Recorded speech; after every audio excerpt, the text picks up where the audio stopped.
Realm of the Never-Setting Sun, Nile Governor General's District, Old Capital Palace. The Nile Delta Belt, a prosperous, wealthy, and peaceful region. In this place, the new capital of Cairo and the old capital of Memphis echoed each other, much like two different pearls of the same crown. In contrast to Cairo, which had undergone modification, the rich cultural heritage of the land was still present everywhere in Memphis. Take, for example, the giant galley with a 1,000-year history, still silently moored in its waters. At its bow, a golden-winged lion sculpture was hoisted high, signifying the equally lofty standing of its owner. Miss Governor, your tea is ready. It's rather hot today, so please be mindful of heat strokes. On a balcony of the palace in the old capital, the governor of the Nile looked out across her territory, accompanied by her pet and a royal maid. It's not that hot. In fact, it's a perfect day to sail. Incidentally, are the preparations in order? Adjustments to the mech set were made last night. Manager said that it is in peak condition and ready to sail at a moment's notice. Please be on the lookout for some smaller ships in the river. The final supplies are being loaded onto the Menzik tent as we speak. Everything should be ready by lunchtime. So that I prefer. Peace makes men grow weak. Oi, Cleopatra, the tea! My apologies, Miss Governor. I'll tidy up at once. Romeo was so focused on the governor's attention that she didn't notice she was still pouring tea. After a brief and chaotic episode, the maid finally managed to get the expanding mess of spilled tea, broken plates, and stained carpets under control. The pet lion laying nearby took a passing glance at her before going to sleep, as if accustomed to the sights. I think I took you for a level-headed, capable maid at first glance. Oh, I know how clumsy you can be. I can't fathom why the royal maids assigned you to me. No matter, you cleaned up, and that's sufficient. Sit down and rest. My sincerest apologies, Miss Governor. However, with all due respect, it would have been so easy to move forward with many of your plans if I hadn't been here. Be that as it may, this mission has the approval of both houses. It's evident they took advantage of the fact that you weren't present. I could simply refuse. Nobody can force me. But I have reasons to go. While our nation's radiance still covers every corner of the world, the enfeebling that comes with peace is also spreading across the world. Furthermore, I create an artificial singularity only for it to gather dust. An opportunity such as this to explore without being prodded from behind is exactly what I've been wishing for. Come to think of it, I should be thanking you, Cleopatra, for picking and choosing the information to give them. You're welcome. The district is also our district, Governor. As such, this is part of my job. For a moment, the royal maid assumes a capable and calm exterior, as though she's become someone else entirely. Soon, though, she realizes she's been pouring tea for a long time. Oh dear, I'm truly sorry. I'll clean this up at once. Forget it. Just replace the carpet later. Very well, I'll buy a new one. Who's up by the riverside? Trafalgar? Should be at the station making preparations. What's she doing over there? Perhaps she's expressing interest in our solar bark? I've always kept her away from your artificial singularity facility. She may view this voyage with the Menzik tent as a rare opportunity.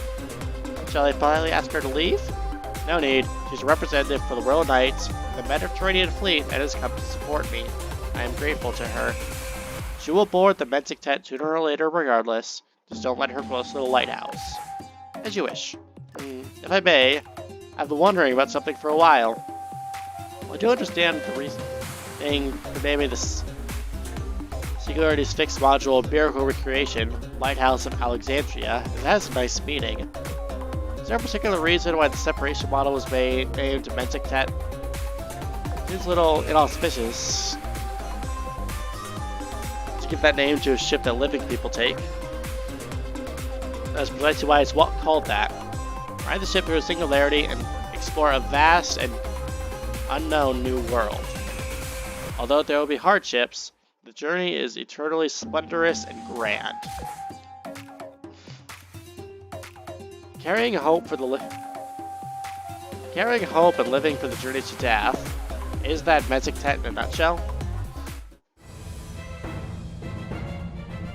Thus, I issued the order to commence the expedition. Could this be deployed? It is possible, but I care not.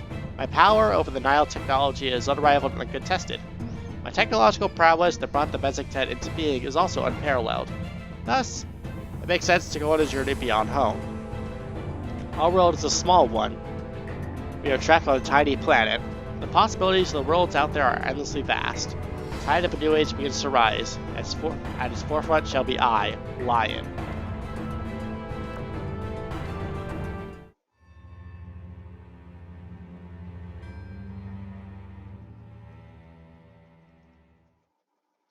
Unknown location, Camelot. Coordinate points. A faint tremble suddenly shook the dark emptiness.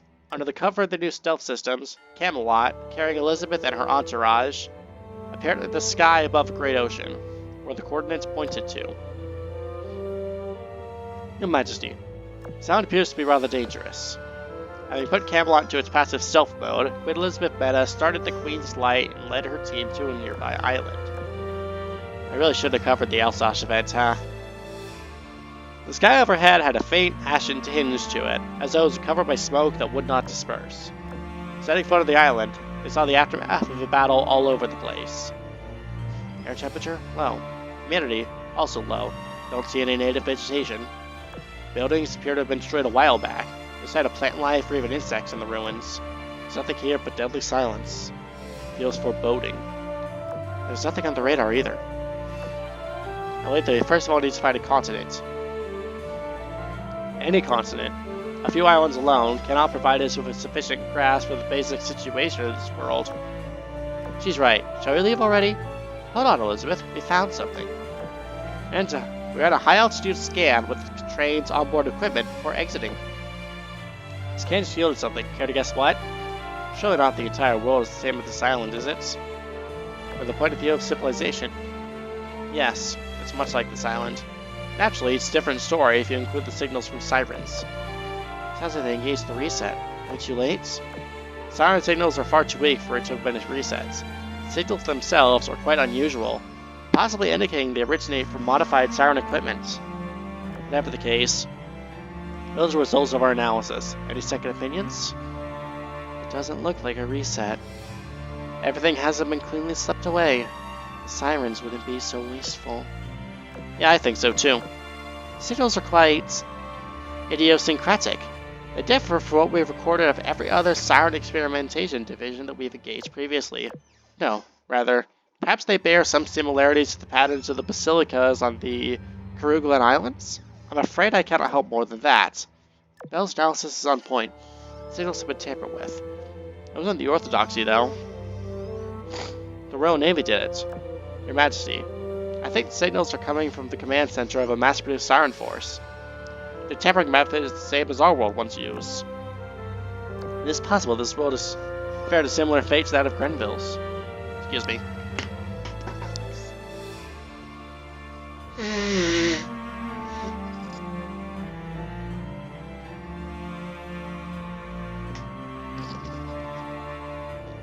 Could this absence of human signals be due to a mass adoption of siren technology? It is a possibility. We'll sure discover something if we search the area where the signals are densest. Phew, that's good news at least.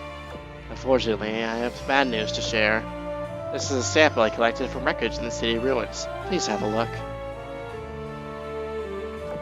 Sheffield Meta returned from her excursion, took out an analyzer, and presented the small debris floating inside. It was white and almost resembled some sort of chunk of flesh, but it also had a luster like marble. Attached to the top of the chunk of flesh was a machine with an unidentified material. In spite of having sustained devastating damage, the debris still blinked with a blue light. The color looks like something I've heard of before. Could it be a part of those extra dimensionals that my servant spoke of? I'm afraid that is difficult to determine. I've never seen a sample from these extra dimensionals, you see. However, based on what I can see, I can all but confirm it was previously part of some enormous creature. Although low levels of corrosion have affected the metallic part, the organic part exhibits the typical traits of corrosion. Whether it came from an extra-dimensional or not, I advise exercising caution. We can only decode the siren part of the distress signal, so I'm sure we were merely dealing with one of those sirens' experimental divisions. This will be a lot more troublesome than I had anticipated. This is very confusingly oriented. Unknown location. Meziktet's fixed position. Dazzling light painted the black sky. Meziktet had arrived at its destination, a vast ocean, in a literally flashy manner. Partially a result of the technological limitations, and partly a deliberate design decision.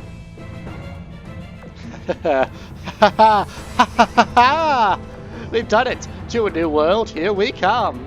This day will go down in history. I dare say it's a landmark moment that will forever symbolize this era. Cleopatra, I trust you've been recording my glory for the history books? Of course, Miss Governor. I did not miss a thing. All that turbulence from before made me think the ship would break apart, but fortunately that nothing bad happened. That we overcame peril is surely proof that we were blessed by God. We just need further evidence, but no further than our impending success in the mission ahead. Smell that new world air. It's so very... Why is it so damn hard to breathe? Here, the color of the sky here remind me of the capital city. Stop it. I want to remember those days. I already miss life by the Nile. Strange. We're so far away from land. How could the air quality be this poor? As Governor, something is deeply wrong with this world. Of course. I'd more concerned if there wasn't.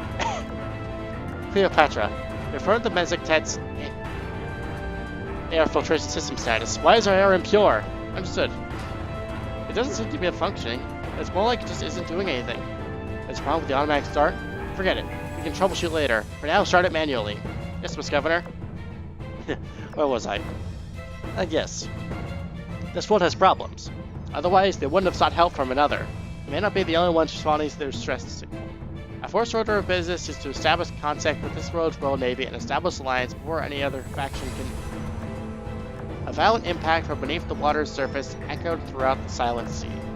Something had struck our underwater shield. Find out what it was at once. Ooh, time for my security pup to put in the work. Go check things out underwater, security pup. On Gallant's orders, her mechanical dog dove into the water. Though it's part of her rigging, it can be remotely controlled by her thoughts. Will they be telepathically controlled? Citing a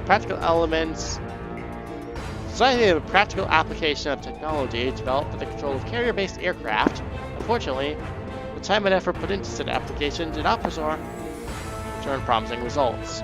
As such, implementation technology was limited to only a few select ship girls on an experimental basis. Gallant was one of those lucky few. The reason for her selection was simple. She loved the energy, she loved the technology, and had the energy necessary to pilot it. As the impacts repeated, Gallant's security pop returned with a piece of the attacker. When landed on the deck, the group ran over to it. Everyone look! This is what my security pop brought back. It's white muscular tissue. Is some blue metal attached to it? What could it be? It's part of a biological weapon? The texture isn't that of muscular tissue. There are no blood vessels or striations either. I'd liken it more to carved jade. Also, have you noticed the multiple fuck-ups with Cleopatra's subtitles? Because I have. Kinda gross. What sort of divine beauty, perhaps? Trafalgar, have you seen anything like this in the Imperial Navy database? No, I can say with certainty that nothing in our database of siren biological weapons matches this. There must be something else. I like this less and less like by the moment. We need to identify it now. Deploy the Meziktet's wings. Evacuate from the sea at once. With the combined power of cutting-edge siren tech, rigid shielding, prototype energy cube weapons, and anti-gravity technology, the Meziktet spread its wings and took flight. However, even after its departure, the light did not fade. That was light of miracle recreation. Lighthouse of Alexandria, illuminating both the path forward and the way home.